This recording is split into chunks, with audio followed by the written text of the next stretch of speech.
이 청년이 좀 정신적인 마음에 질병이 있었어요. 그런데 어떤 질병이 있었냐면은 자꾸 자신을 쥐라고 생각하는 거예요. 나는 쥐다. 나는 쥐 같은 인생이다.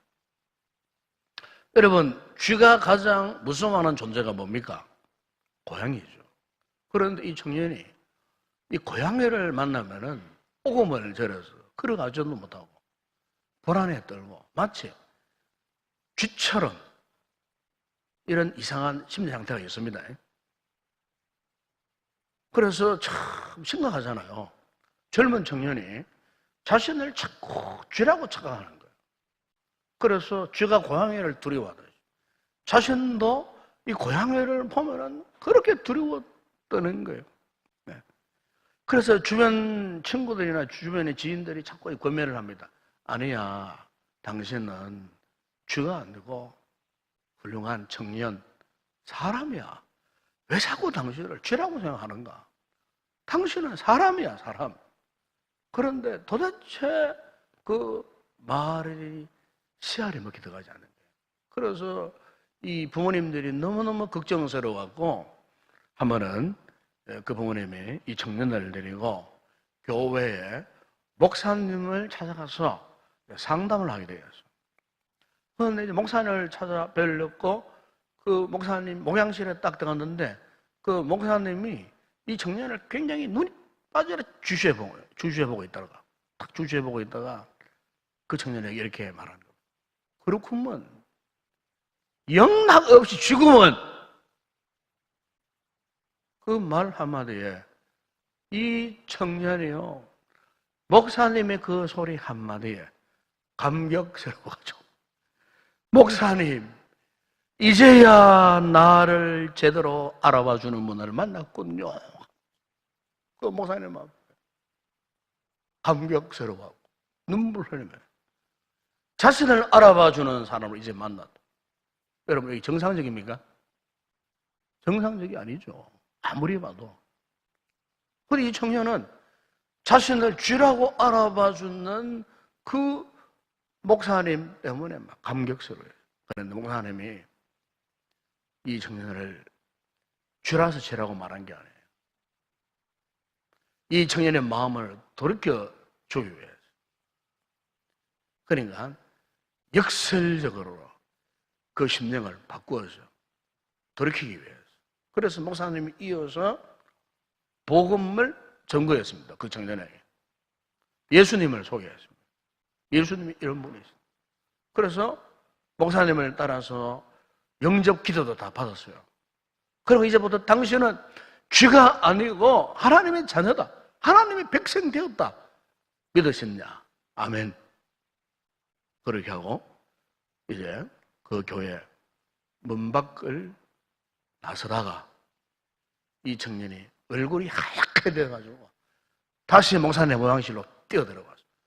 아니 왜 뛰어들어왔느냐고. 왜? 뭐 때문에? 목사님 교회 문 밖에 나가니까 고양이 한 마리가 저를 쫄아보고 있더라고. 이건 실제로 있었던 상담 이야기 가운데 있었던 그런 이야기입니다. 여러분, 우리가 이제 이렇게 이 이야기는 하나의 이야기로 끝날 수 있겠지만은 실제로 여러분, 오늘 우리가 믿음 생활하면서 우리가 신앙 생활하면서 이런 유형의 믿음의 삶을 살아가는 그리스도인들이 없지 않아 있다는 거죠. 그러니까 그 청년처럼 자꾸 자신을 쥐처럼 생각한다는 거죠. 그래서 자신을 자꾸 위축시키고 그래서 자기는 아무런 힘도 발휘할 수 없는 아무런 능력도 없는 너무나 연약한 존재. 그래서 조그만한 문제가 생기면은 그 문제 앞에서 버텨내지도 못하고 그 문제를 뚫고 나갈 수도 없고 그래서 그 문제 앞에 그냥 주저앉게 만드는 그 요인. 마치 자신을 쥐같이 생각하는.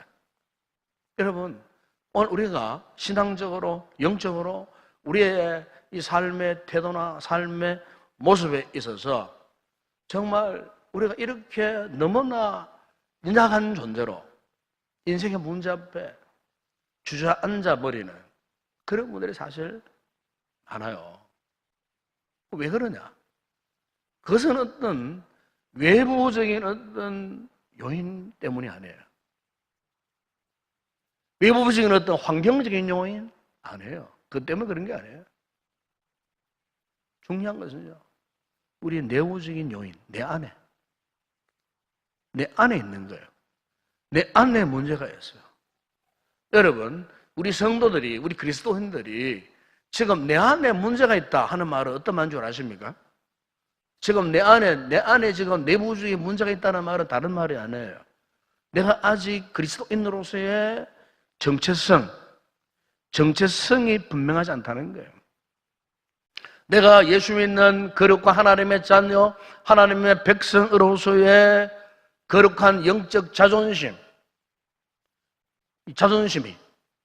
상실되어 살아가는 거예요.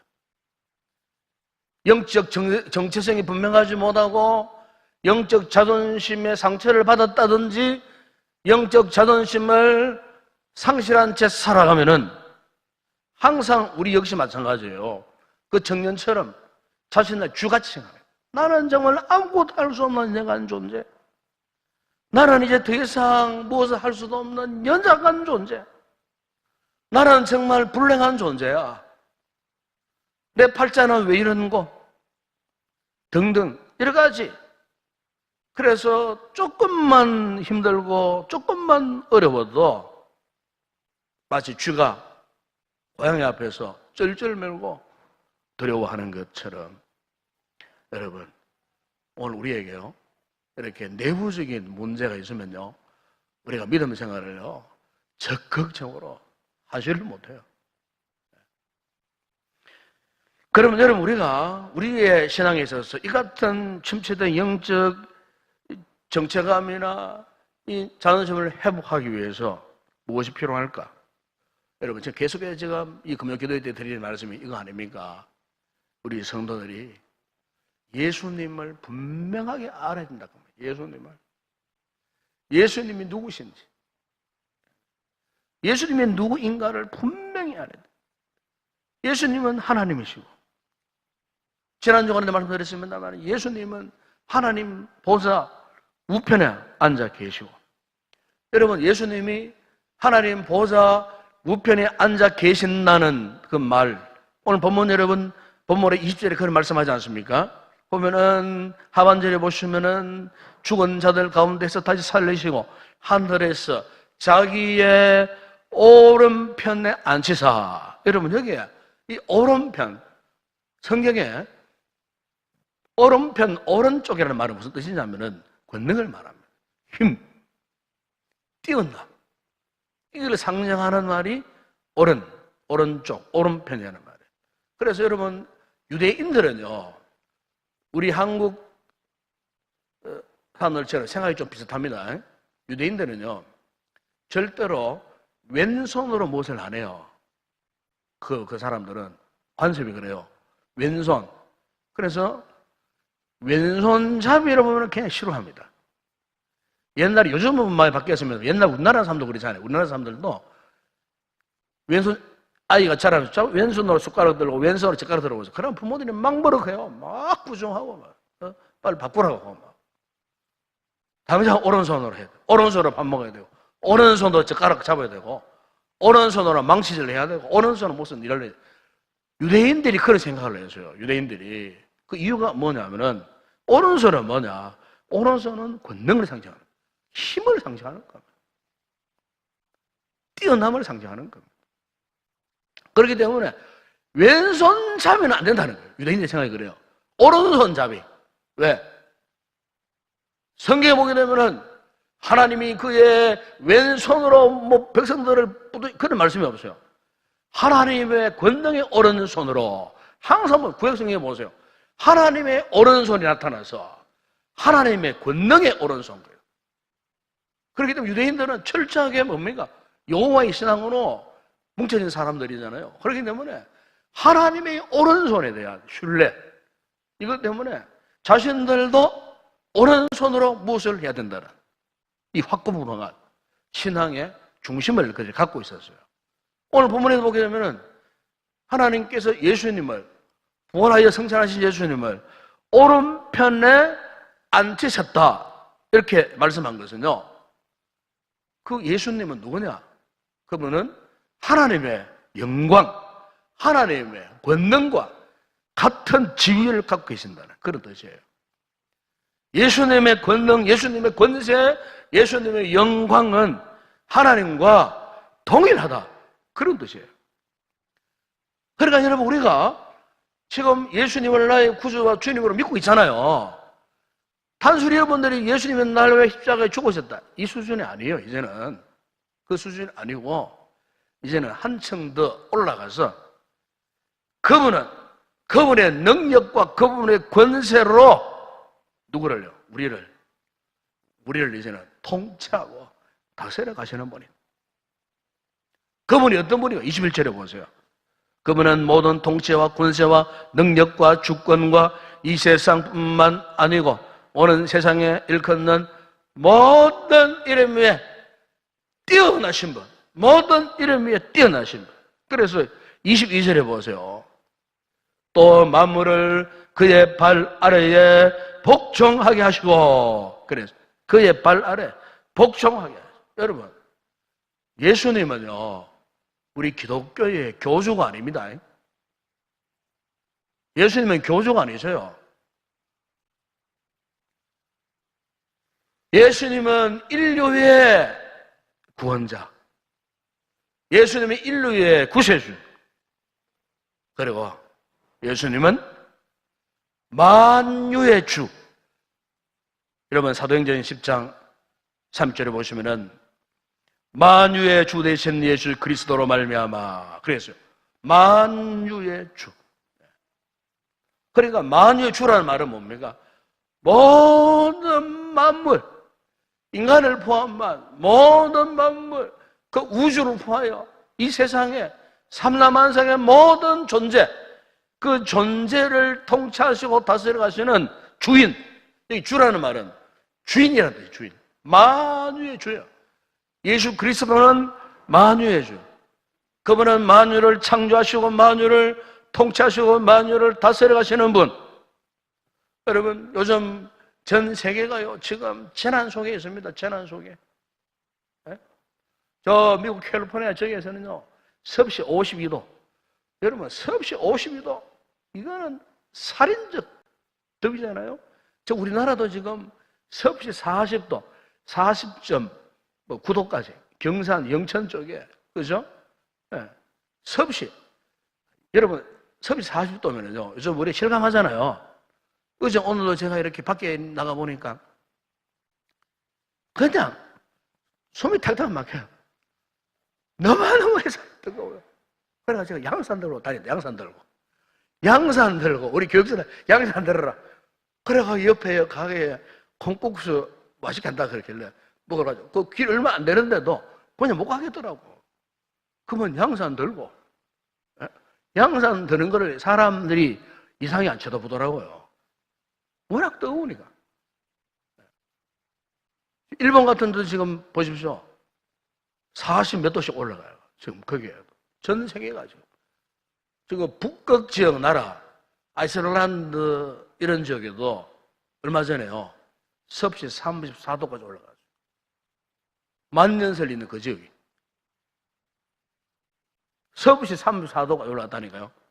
그러면 계속 이런 온도가 계속 되어진다면요, 만약에 지구의 북극 지역에 눈 만년 다 녹아버리고 해버리면요, 해수면이 높아지는, 해수면이 높아질 뿐만 아니고 해수가 뜨거워져요. 이러버리면요, 우리가 앞으로 상상하지 못하는 대자연 재앙이 온다는 겁니다. 우리나라도 슈퍼 태풍이 온다는 거예요. 미국 본토에 인도양 일어나는 허리케인처럼, 이런 무서운 태풍이, 지금은 우리가 경험하지 못했던 무시무시한 태풍, 모든 집을 그냥 삭살이 날아가 버릴 정도의 무시무시한 태풍, 이게 앞으로 우리 다음 세대, 우리 어린 자녀들이 사는 세대는 어떻게 될까 심히 염려스럽고 걱정이 되어져요.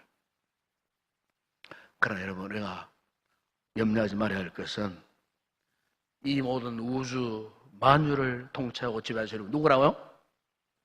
예수 그리스도죠. 예수 그리스도. 예수 그리스도. 이 세상에 이 같은 기후, 날씨, 세상 나라, 세상의 권력, 세상에 존재하는 모든 것 다 누가 통치하신다고요? 예수 그리스도, 우리 주님께서 통치해 가시는 겁니다. 너무 염려 안 하셔도 된다 그 말이에요. 아멘? 염려하지 마세요. 전능하신 우리 주님께서 이 세상을, 이 땅에 하나님의 나라, 하나님의 거룩한 백성, 더군다나 이런 보세요. 특히 주님의 몸된 교회가 이 지상에 존재하고 있어요. 주님의 교회. 이 주님의 교회가 어떤 것이냐? 여러분, 골로새서 1장 24절에 보시면 그게 이런 말씀을 합니다. 하반절에 그리스도의 남은 권한을 그의 몸된 교회를 위하여 내 육체죠. 그의 몸된 교회라고 그랬어요. 그리고 예수님은 어떤 분이신가? 에베소 1장 22절에 보시면은 하반절에 이런 말씀을 했어요. 그를 만물 위에, 오늘 본문에 보세요. 만물 위에 교회의 머리로 삼으셨느니라. 그러니까 교회가 예수님이 몸이 되고 교회의 머리가 누구라고요? 예수님이 되죠. 예수님이. 여러분, 이 하나님의 이 거룩한 공회, 이 교회가요, 우리가 어떻게 생각하면은, 아이고, 뭐, 인동교회, 뭐, 별로 그렇게 크지도 않고, 뭐, 그렇게 큰 힘도 발휘하지 못하는, 그게 아니에요. 이 하나님의 거룩한 공동체, 이 교회. 교회가 여러분, 한번 물어봅시다. 세상 가운데 교회가 일부에 속할까요? 한 부분에 속할까요? 아니면은 세상의 교회가 세상의 중심이 될까요? 확실하게 대답 못 하시는데 확실히 믿으셔야 됩니다. 교회는 절대로요, 세상의 어떤 공동체나 조직이나 단체나 세상의 어떤 모임의 일부가 아니에요. 세상의 일부분을 차지하는 그런 단체가 아니라 이 교회라고 하는 것은 세상 가운데 중심입니다. 세상 가운데 중심. 이거는 개인으로서, 공동체로서, 어쨌든 교회가 세상의 중심, 세계 역사의 흐름, 중심이 뭔 줄 아십니까? 교회입니다, 교회. 세계 역사를 보면 알 수 있어요, 세계 역사.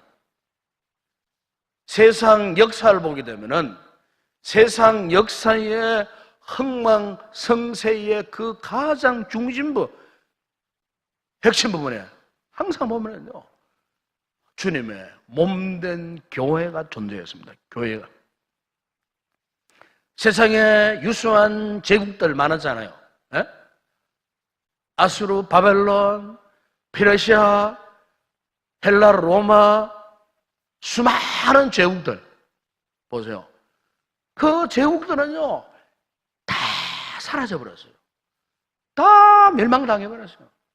때로는 그 제국들이 교회를 얼마나 핍박했는지 몰라요. 교회를 박해했어요. 교회를 없애버리려고 1900년대 중국의 모태동해가 48년대 문화혁명을 일으켜고요, 중국 교회를 다 못 박아 문 닫아버리고 성교사들을 다 추방해버리고 믿는 자들을 다 처형시켜버리고 지하로 숨은 중국 교회의 지하 성도들을 잡아내가 색출해내기 위해서 가짜교회, 삼자교회라고 하는 가짜교회를 만들어가지고 거기에 뭣도 모르고 예배들을 올라오는 중국 교인들을 다 처형시켜버려요. 죽여버려요.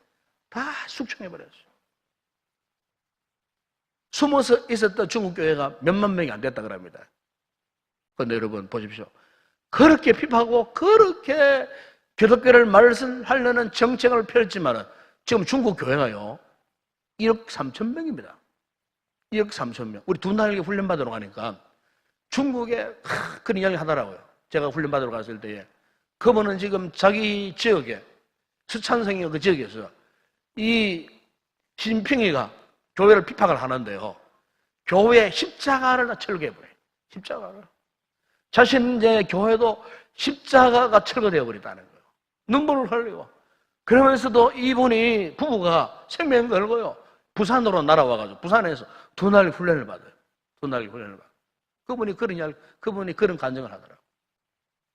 중국이 지금 그렇게 모진 핍박이 있음에도 불구하고 지금 어떻습니까? 1억 3천만 명. 걷잡을 수 없어요.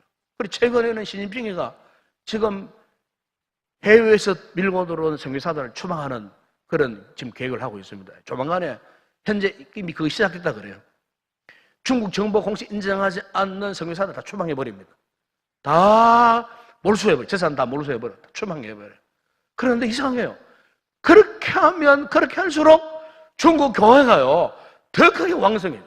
더 크게 부흥되어죠. 여러분 무엇을 말씀하고 있습니까? 주님의 몸된 교회. 그 교회의 주인 되시는 예수 그리스도가 지금 하나님 우편에 앉아 계시기 때문에 그 교회들을 통치하고 다스려 가시기 때문에 북한 교회가 70년 동안 참으로 수많은 성도들이 비방을 당하고 숙청당하고 공식적인 예배도 못 드려요 지금. 그런데요 통계적으로 지금 북한 지하교회가 교인 수가 40만 명, 평양 시내에 4만 명 이상, 북한 요수요수에 수많은 정치범 수용소에 특별 감옥소에 피골이 상접해가지고 끝까지 예수 그리스도를 부인하지 않는 핍박받는 성도들이 수없이 많다 그래요. 무엇을 말합니까 여러분? 세상의 권력이, 세상의 어떤 힘이 무력으로 아무리 교회를 잔해하고 교회를 없애버리려고 믿는 자들을 숙청해버리고 한다 할지라도 여러분 보십시오. 세상에 그 유수한 제국들은 다 사라져버렸지만은 이 땅에 보십시오. 아직 여전히 주님의 몸된 교회는 여전히 존재하고 있다는 사실입니다, 여러분. 오늘 제가 이 말씀을 드리냐면은 우리 성도들이 믿음 생활 지시하게 하지 말라고 말입니다. 예수 지시하게 믿지 말라고 말이에요. 에? 그냥 일신상의 안리를 위해서 예수 믿지 말라고 말이에요. 그런 신앙 갖고 있으니까 조금만 어려움 당하면은, 조금만 몸에 질병이 들어오면은, 조금만 가슴 같던 시험거리가 또 주저앉아 버리고 신앙을 팽개쳐 버리고 거룩한 주님의 몸된 교회에 하나님의 백성으로서의 이 정체성이 분명하지 못하니까 영적인 자존심이 상실되어 버리니까 조금만 어려움을 당하면은 너무너무 쉽게 예수를 부정해버리고 믿음을 떠나버리고 교회를 떠나버리고 가짜요 가짜. 전부 가짜 신앙이요. 그런 신앙들은 지금도 살아계신 주님께서 하나님 극한 보좌 우편에서 우리를 통치하시고 다스려 가시는데 우리가 조금만 이러면 깊이 기도해 보세요. 성령의 은혜를 받아보세요. 그분의 음성, 그분의 만져주심, 그분의 응답, 그분의 치료하심 즉각적으로 경험할 수 있는데 이걸 모르니까 영적인 상식에 무지하니까 믿는 건지 안 믿는 건지 신앙이 뜨겁지도 못하고 항상 주춤거리고 오락가락거리고 조금만 어려운 영적인 장애가 오면 거기에 걸려 넘어지고 죽느니 사느니 예수를 믿느니 안 믿느니 그런 소리 하지 마세요. 우리가 아무리 그렇게 해도요 분명히 자명한 사실은 지금도 그분은 살아계셔요. 믿으십니까?